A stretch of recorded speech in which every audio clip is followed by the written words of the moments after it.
Hi students, welcome to my chemistry class. இன்றைக்கி நம்ம என்ன பார்க்க போகிறோம் அப்படின்னா ஆல்ரெடி சாலிட்ஸோட கிளாஸிஃபிகேஷன் நம்ம பார்த்துருக்கோம். சாலிட்ஸ் எப்படி கிளாஸிஃபை பண்ணுவாங்க? அமார்ஃபஸ், கிறிஸ்டலின் அப்படின்னு சொல்லி கிளாஸிஃபை பண்ணுவாங்க. இந்த கிளாஸில் நம்ம என்ன பார்க்க போகிறோம் அப்படின்னா இந்த கிறிஸ்டலின் சாலிட்ஸை எப்படி கிளாஸிஃபை பண்ணுறாங்க அப்படிங்கிறத பார்க்க போகிறோம். கிறிஸ்டலின் சாலிட்ஸை மொத்தம் 4 கிளாஸிஃபை பண்ணுறாங்க. என்னதுன்னா ionic solid, covalent solid, metallic solid, molecular solid. அப்போ கீழே எழுதியிருக்கோம்ல அதெல்லாம் என்னென்னா மாலிகுலர் சாலிட்ஸை வந்து இன்னும் 3 கிளாஸிஃபை பண்ணலாம். Polar, non polar, hydrogen bonded. இப்படி வந்து கிறிஸ்டலின் சாலிட்ஸை வந்து கிளாஸிஃபை பண்ணுறாங்க. இப்போ நம்ம என்ன பார்க்க போகிறோம்னா ஒவ்வொன்றை பற்றியும் டீட்டெயிலாக பார்க்க போகிறோம். First ionic solids. அயானிக் சாலிட்ஸில் வந்து அதோட ஸ்ட்ரக்சரல் யூனிட் அது எதனால் ஆனதுன்னா அயானிக்னால என்ன அர்த்தம்? அது அயான்ஸ்னால ஆனது. அயான்ஸுங்கிறது எது? ஒன்று கேட்டயான் ஆர் ஆனயான். அதுதான் நம்ம அயான்ஸ் அப்படின்னு சொல்லுவோம். அப்போது அயானிக் சாலிட்ஸோட ஸ்ட்ரக்சரல் யூனிட்டில் என்ன இருக்கும்? கேட்டயான்ஸ் இருக்கும் அண்ட் ஆனயான்ஸ் இருக்கும். கேட்டயானோட சார்ஜ் ப்ளஸ்ஸு, ஆனயானோட சார்ஜ் வந்து மைனஸ். இப்போ எக்ஸாம்பிள் நம்ம சோடியம் குளோரைடு தான் இதுக்கு எக்ஸாம்பிள்னு எடுத்துக்கிட்டோன்னா சோடியம் குளோரைடு எப்படி நம்ம பிரிக்கலாம்? Na ப்ளஸ்ஸு Cl மைனஸ் அப்படி தானே பிரிப்போம். அப்போ இது ஒரு இது வந்து கேட்டயான், இது வந்து ஆனயான். அப்போ அயானிக் சாலிட் வந்து அயான்ஸ்னால் ஆனது. ஒன்று கேட்டயான், இன்னொன்று வந்து ஆனயான். சரி, ஓகே. இதில் என்ன ஃபோர்ஸ் ஆஃப் அட்ராக்ஷன் இருக்குது? சாலிட்ஸ்னாலே நம்ம ஆல்ரெடி என்ன பார்த்தோம்? கொஹசிவ் ஃபோர்ஸ் இருக்கும் அப்படின்னு பார்த்தோம். அப்போது அயானிக் சாலிட்ஸில் என்ன ஃபோர்ஸ் ஆஃப் அட்ராக்ஷன் இருக்குன்னா ஸ்ட்ராங்கான எலக்ட்ரோஸ்டாட்டிக் ஃபோர்ஸ் வந்து இருக்கும். எலக்ட்ரோஸ்டாட்டிக் ஃபோர்ஸ்னால் என்னென்னா இந்த இப்போ எக்ஸாம்பிள் சோடியம் குளோரைடு எடுத்துக்கிட்டோன்னா சோடியம் குளோரைடோட ப்ளஸ்ஸுக்கும் Cl மைனஸ் அதுக்கும் நடுவில் வந்து என்ன இருக்குன்னா ஒரு ஆல்ரெடி நமக்கு என்ன தெரியும்? ப்ளஸ்ஸுக்கும் மைனஸுக்கும் நடுவில் வந்து என்ன இருக்கும் அப்படின்னா எப்போவுமே ஒரு அட்ராக்ஷன் வந்து இருக்கும். அந்த அட்ராக்ஷன் வந்து என்ன பேர் அப்படின்னா strong electrostatic force of attraction அப்படின்னு சொல்லுவாங்க. இப்போ அயானிக் சாலிட்ஸோட ஃபிசிக்கல் ஸ்டேட் பற்றி பார்க்கலாம். இதோட ஃபிசிக்கல் ஸ்டேட் எப்படி இருக்கும் அப்படின்னா எக்ஸாம்பிள் இப்போ சோடியம் குளோரைடு எடுத்துக்கிட்டோம்னா சோடியம் குளோரைடு வந்து நம்ம ரெகுலர் லைஃப்பில் வந்து நம்ம வந்து சால்ட்டாக யூஸ் பண்ணுறோம். அது எப்படி இருக்கும்? ரொம்ப ஹார்டாலாம் இருக்காது. ஏன்னா அது கொஞ்சம் லைட்டாக ஹார்டாக இருக்கும். அது வந்து என்ன ஆகும்? சீக்கிரமாக இப்போ வந்து என்ன ஆயிரும்னா உடையிற மாதிரியானதாக இருக்கும். ஸோ இது வந்து நாட் வெரி ஹார்டு. நெக்ஸ்ட் இதோட எலக்ட்ரிக்கல் ப்ராப்பர்ட்டி. இதுக்கு என்ன எலக்ட்ரிக்கல் ப்ராப்பர்ட்டி இருக்குது அப்படின்னா இது வந்து எலக்ட்ரிசிட்டியை வந்து கண்டக்ட் பண்ணும். ஆனால் எப்படி கண்டக்ட் பண்ணும் அப்படின்னா இப்போ நார்மலாக நம்ம சோடியம் குளோரைடு எடுத்துக்கிட்டோன்னா அது சாலிடாக இருக்கும்போது எலக்ட்ரிசிட்டி என்ன பண்ணாதுன்னா கண்டக்ட் பண்ணாது. அதுவே நம்ம வந்து ஒரு வாட்டரில் அதை மிக்ஸ் பண்ணி சொல்யூஷனாக மாற்றினதுக்கப்புறம் அது என்ன பண்ணும்? எலக்ட்ரிசிட்டியை கண்டக்ட் பண்ணும். ஸோ அது கண்டக்டர் தான். பட் வந்து அது சாலிட் ஸ்டேட்டில் கண்டக்ட் பண்ணாது. லிக்விட் ஆர் மோல்டன் ஸ்டேட்டில் தான் என்ன பண்ணுன்னா கண்டக்ட் பண்ணும்.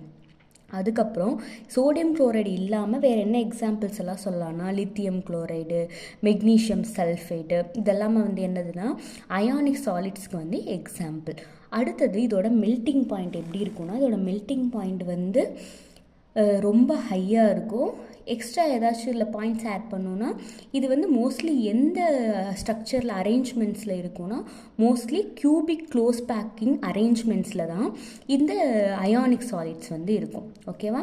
இப்போ அயானிக் சாலிட்ஸில் என்னென்ன பார்த்தோம்? அயானிக் சாலிட்ஸோட ஸ்ட்ரக்சரல் யூனிட்ஸ் வந்து அயான்ஸ். அயான்ஸுங்கிறது கேட்டயான்ஸ் அண்ட் ஆனயான்ஸ்.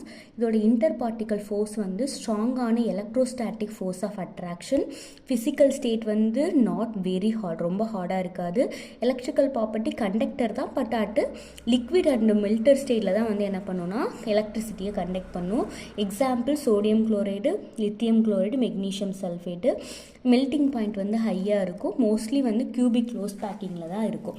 இதை வச்சு எக்ஸ்ட்ரா என்ன கொஷின்ஸ் வந்து நமக்கு கேட்கலாம் அப்படின்னா அயானிக் சாலிட்ஸோட கேரக்டரிஸ்டிக்ஸ். இது 3 மார்க் ஆர் 2 மார்க்ஸ் கொஷினில் அடிக்கடி கேட்டுகிட்டே இருப்பாங்க. இதுக்கு என்னென்ன கேரக்டரிஸ்டிக்ஸ் இருக்குது அப்படின்னு பார்க்கலாம். இப்போ நம்ம பார்த்துட்டே தான் திரும்ப நம்ம சொல்ல போகிறோம். இதுக்கு மெல்ட்டிங் பாயிண்ட் அதிகமாக இருக்கும். சாலிட் ஸ்டேட்டில் வந்து என்ன பண்ணாது? எலக்ட்ரிசிட்டியை கண்டக்ட் பண்ணாது. அது ஏன் சாலிட் ஸ்டேட்டில் இருக்கும்போது மட்டும் எலக்ட்ரிசிட்டியை கண்டக்ட் பண்ணாதுன்னா அதில் இருக்கிற கான்ஸ்டிடியன்ஸ், அதோட கான்ஸ்டிடியன்ஸ் யார்? கேட்டயான்ஸும் ஆனயான்ஸும் ஃபிக்ஸாக இருக்கும். ஒரு பொசிஷனில் வந்து என்ன இருக்கும்? ஃபிக்ஸாக இருக்கும். அப்போ எலக்ட்ரிசிட்டினால என்ன பண்ணணும், ஏதாச்சும் ஒரு மூவ்மெண்ட் இருந்தால் தான் எலக்ட்ரிசிட்டியை கண்டக்ட் பண்ண முடியும். அப்போ இது ஃபிக்ஸ்டாக இருக்கிறனால தான் சாலிட் ஸ்டேட்டில் அதோட கான்ஸ்டிடியூயன்ஸ் ஃபிக்ஸ்டாக இருக்கிறனால தான் அதனால் என்ன பண்ண முடியல, கண்டக்ட் பண்ண முடியல. அதுவே மோல்டன் ஸ்டேட்டில் என்ன ஆகும் அப்படின்னா அது எலக்ட்ரிசிட்டியை கண்டக்ட் பண்ணும். ஏன்னா அப்போ அதோட அயான்ஸ் எல்லாம் என்ன ஆகிடும்னா வாட்டரில் மிக்ஸ் ஆகி ஃபிக்ஸ்டாக இருந்தது எல்லாமே வந்து ஃப்ரீ அயான்ஸாக வந்து மாறிடும். நெக்ஸ்ட் வந்து இது கொஞ்சம் ஹார்டாக தான் இருக்கும், பட் பிரிட்டில் அப்படின்னு சொல்லி பார்த்துருக்கோம். அப்போ அயானிக் சாலிட்ஸ்க்கு என்னென்ன கேரக்டரிஸ்டிக்ஸ் இருக்கும், ஹை மெல்டிங் பாயிண்ட், சாலிட் ஸ்டேட்டில் கண்டக்ட் பண்ணாது, மோல்டன் ஸ்டேட்டில் கண்டக்ட் பண்ணும், அண்ட் தென் ஹார்டாக இருக்கும். அடுத்து என்ன பார்க்க போகிறோம் அப்படின்னா covalent solids. First ionic solids பார்த்துட்டோம். அடுத்து என்ன பார்க்க போகிறோம்னா கோவலண்ட் சாலிட்ஸ் பற்றி பார்க்க போகிறோம். கோவலண்ட் சாலிட்ஸோட ஸ்ட்ரக்சரல் யூனிட்ஸில் யார் இருப்பா, ஆட்டம்ஸ் வந்து இருக்கும். ஆட்டம்ஸ் தான், ஆட்டம்ஸுங்கிறது என்னது, அதோட கான்ஸ்டிடியூயன்ஸ். அடுத்தது இதில் என்ன ஃபோர்ஸ் இருக்கும் அப்படின்னா கோவலண்ட் சாலிட்னால என்ன இருக்கும், கோவலண்ட் பாண்ட் வந்து இருக்கும். கோவலண்ட் சாலிட்ஸ் எல்லாமே எப்படி இருக்குன்னா வெரி ஹார்டு, ரொம்ப ஹார்டாக இருக்கும். ரொம்ப ஹார்டாக இருந்துச்சுன்னா என்ன பண்ணாது, இப்போ தான் பார்த்தோம், ஹார்டாக இருந்துச்சுன்னா எல்லாமே ரொம்ப ஃபிக்ஸ்டாக இருக்குதுன்னு அர்த்தம். அப்போ எலக்ட்ரிசிட்டி என்ன பண்ணாது, கண்டக்ட் பண்ணாது. So they are poor thermal and electrical conductors. Example வந்து டைமண்ட், சிலிக்கான் கார்பைட். டைமண்ட் பற்றி நமக்கு ஆல்ரெடி தெரியும், டைமண்ட் எப்படி இருக்கும், ரொம்ப ஹார்டாக இருக்கும். So this is a covalent solid. இதோட மெல்டிங் பாயிண்ட் ஹை. இதோட எக்ஸ்ட்ரா ஏதாச்சும் பாயிண்ட்ஸ் ஆட் பண்ணணுன்னா இந்த டைமண்ட் வந்து டைமண்ட் கிடையாது, கோவலண்ட் சாலிட்ஸ் எல்லாமே என்ன அரேஞ்ச்மெண்ட்டில் இருக்குன்னா 3 டைமென்ஷனல் நெட்வொர்க்கில் வந்து இருக்கும், 3D அரேஞ்ச்மெண்ட்டில் தான் இருக்கும். அடுத்து நம்ம பார்க்க போகிறது மெட்டாலிக் சாலிட்ஸ். மெட்டாலிக் சாலிட்ஸ் அப்படிங்கிறது வந்து மெட்டாலிக் அப்படின்னா அர்த்தம், மெட்டல் அயான்ஸ் தான் அங்கே இருக்குன்னு அர்த்தம். மெட்டலோட சார்ஜ் என்ன, மெட்டலுக்கு வந்து பாசிட்டிவ் சார்ஜ். அப்போ பாசிட்டிவ் மெட்டல் அயான்ஸ் தான் எதில் இருக்குன்னா மெட்டல்ஸில் வந்து இருக்கும். ஸோ இதில் என்ன ஃபோர்ஸ் ஆஃப் அட்ராக்ஷன் இருக்குன்னா இந்த மெட்டலுங்கிறது பாசிட்டிவ் சார்ஜ், அதில் வந்து என்ன இருக்குன்னா ஃப்ரீயான எலக்ட்ரான்ஸ் வந்து இருக்கும். மெட்டலில் ஃப்ரீ எலக்ட்ரான்ஸ் இருக்கும். அப்போ மெட்டலுங்கிறது பாசிட்டிவ் சார்ஜ், எலக்ட்ரான்றது நெகட்டிவ் சார்ஜ். இவங்க 2 பேருக்கு நடுவில் என்ன இருக்குன்னா ஒரு அட்ராக்ஷன் இருக்கும். அதுதான் இதில் இருக்கிற மெட்டலில் இருக்கிற அட்ராக்ஷன். நார்மலாக ஃபிசிக்கல் ஸ்டேட் என்ன, மெட்டல்ஸ் எல்லாமே ஹார்டாக இருக்கும். மெட்டல்ஸ் எல்லாமே வந்து எலக்ட்ரிசிட்டியை நல்லாவே கண்டக்ட் பண்ணும். எக்ஸாம்பிள் வந்து காப்பர், அயான், ஜிங்க்கு, கோல்டு. இது இல்லாமல் இந்த மெட்டல் அல்லாய்ஸ்னால் என்னது, 2 மெட்டல் சேர்ந்து ஃபார்ம் ஆகிறது. அப்போ காப்பரும் ஜிங்க்கும் சேர்ந்த அல்லாய், இந்த மாதிரி மெட்டல் அல்லாய்ஸ் கூட என்ன பண்ணும், மெட்டாலிக் சாலிட்ஸ்க்கான எக்ஸாம்பிள். மெட்டல்ஸோட மெல்டிங் பாயிண்ட் எப்படி இருக்கும், ஹையாக இருக்கும். இது வந்து என்ன இருக்குன்னா ஒரு மாதிரி பிரைட் லெஸ்டர்னால் என்ன இருக்கும், ஒரு பளபளப்பு தன்மையோட இருக்கும். அடுத்தது நம்ம என்ன பார்க்க போகிறோன்னா மாலிகுலர் சாலிட்ஸ். மாலிகுலர் சாலிட்ஸ்னால் என்னது, மாலிகுலர் சாலிட்ஸில் யார் இருப்பான்னா, யார் ஸ்ட்ரக்சரல் யூனிட்டில் இருப்பா, மாலிகுல்ஸ் தான் இருக்கும். அந்த மாலிகுல்ஸ் எப்படி இருக்குன்னா நியூட்ரல் மாலிகுல்ஸ் தான் இருக்கும். இதில் என்ன அட்ராக்ஷன் இருக்குன்னா ரொம்பவே வீக்கான வாண்டர்வால்ஸ் ஃபோர்ஸ் வந்து இருக்கும். மாலிகுலர் சாலிட்ஸில் என்ன ஃபோர்ஸ் இருக்குது, வீக் வாண்டர்வால்ஸ் ஃபோர்ஸ் இருக்குது. மாலிகுலர் சாலிட்ஸ் எல்லாம் எப்படி இருக்குன்னா சாஃப்டாக இருக்கும். இதோட கண்டக்டிவிட்டி எப்படி இருக்குன்னா நாட் கண்டக்ட் எலக்ட்ரிசிட்டியை கண்டக்ட் பண்ணாது. எக்ஸாம்பிள் வந்து வாட்டர், சுக்ரோஸ் இதெல்லாம் சொல்லலாம். இதோட மெல்டிங் பாயிண்ட் எப்படி இருக்குன்னா மாலிகுலர் சாலிட்ஸ் வந்து லோவாக இருக்கும். ஓகே, மாலிகுலர் சாலிட்ஸ் வந்து அதோட ஸ்ட்ரக்சரல் யூனிட்ஸில் நியூட்ரல் மாலிகுல்ஸ் இருக்கும், வீக்கான வாண்டர்வால்ஸ் ஃபோர்ஸ் இருக்கும், ரொம்ப சாஃப்டாக இருக்கும், எலக்ட்ரிசிட்டியை கண்டக்ட் பண்ணாது. Example water, sucrose. இதோட மெல்டிங் பாயிண்ட் வந்து லோவாக இருக்கும். ஃபஸ்ட்டே பார்த்தோம் இதில் 3 டைப்ஸ் இருக்குது அப்படின்னு பார்த்தோம். என்னென்ன டைப்ஸ் இருக்குது, polar, non polar, hydrogen bonded. அதாவது போலார் அப்படின்னா என்னன்னு கேட்கலாம். போலார் அப்படின்னா எதெல்லாம் ப்ளஸ் மைனஸாக பிரிய முடியுமோ, பாசிட்டிவ் நெகட்டிவ் இப்படி பிரியறது எல்லாமே போலார். ஒருவேளை ப்ளஸ் மைனஸாக பிரிய முடியலன்னா அதை நம்ம நான் போலார் அப்படின்னு சொல்லுவோம். ஓகேவா, இப்போ போலார், நான் போலார் மாலிகுல்ஸ் இது வந்து மாலிகுலர் சாலிட்ஸோட 3 டைப்பு. இல்லை போலாரில் இந்த polar, non polar, hydrogen bonded எல்லாத்துலேயுமே அதோட ஸ்ட்ரக்சரல் யூனிட்டில் யார் இருப்பா, மாலிகுல்ஸ் தான் இருக்கும். ஓகே, இதோட இதில் என்ன ஃபோர்ஸ் ஆஃப் அட்ராக்ஷன் இருக்கும் அப்படின்னா போலார் மாலிகுல்ஸில், போலார்னு என்ன சொன்னேன், ப்ளஸ் மைனஸாக பிரியக்கூடியது. அப்போது இந்த மாலிகுல்ஸில் என்ன அட்ராக்ஷன் இருக்குன்னா டைபோல் இன்ட்ராக்ஷன். இப்போது ப்ளஸ்ஸு மைனஸ், இன்னொரு ப்ளஸ்ஸு மைனஸ். இப்போ வந்து ஒரு மாலிகுலில் வந்து இப்போ ஹைட்ரஜன் ஃப்ளூரைடு எடுத்துக்கிறோம். ஃப்ளூரினுக்கு வந்து என்ன அர்த்தம், ஃப்ளூரினுக்கு வந்து ஹைட்ரஜனை விட எலக்ட்ரோநெகட்டிவிட்டி அதிகம்னா அது வந்து அந்த பாண்டில் இருக்க இப்போ ஹைட்ரஜன் ஃப்ளூரைடு எடுத்துக்கிட்டோன்னா இப்போ ஹைட்ரஜன் ஃப்ளூரைடு எடுத்துக்கிட்டோன்னா ஃப்ளூரினுக்கு ஹைட்ரஜனை விட எலக்ட்ரோநெகட்டிவிட்டி அதிகம்னா இந்த பாண்ட் பேர் ஆஃப் எலக்ட்ரான்ஸை இது பக்கமாக இழுக்கும். ஸோ இது வந்து negative charge, hydrogen plus charge. இப்படி பிரியறது தான் நம்ம டைபோல் அப்படின்னு சொல்லுவோம். இந்த மாதிரி ஃபார்ம் ஆன ஒரு டைபோலுக்கும் இந்த மாதிரி இன்னொரு டைபோல் ஃபார்ம் ஆகுதுன்னு வச்சுக்கோங்க. அதுக்கும் நடுவில் என்ன இருக்குன்னா ஒரு அட்ராக்ஷன் இருக்கும். இந்த ப்ளஸ் வந்து இந்த மைனஸ் வந்து இந்த ப்ளஸ் அட்ராக்ஷன் பண்ணும், இந்த ப்ளஸ் வந்து இந்த மைனஸ் அட்ராக்ட் பண்ணும். இந்த மாதிரி ஃபார்ம் ஆகும். இதுதான் நம்ம டைபோல் அட்ராக்ஷன் அப்படின்னு சொல்கிறோம். மாலிகுலர் இந்த போலார் சாலிட்ஸும் சாஃப்டாக தான் இருக்கும். இதோட எலக்ட்ரிக்கல் கண்டக்டிவிட்டி இன்சுலேட்டர். இது வந்து இன்சுலேட்டர்னா என்ன அர்த்தம்? எலக்ட்ரிசிட்டியை வந்து கண்டக்ட் பண்ணாது.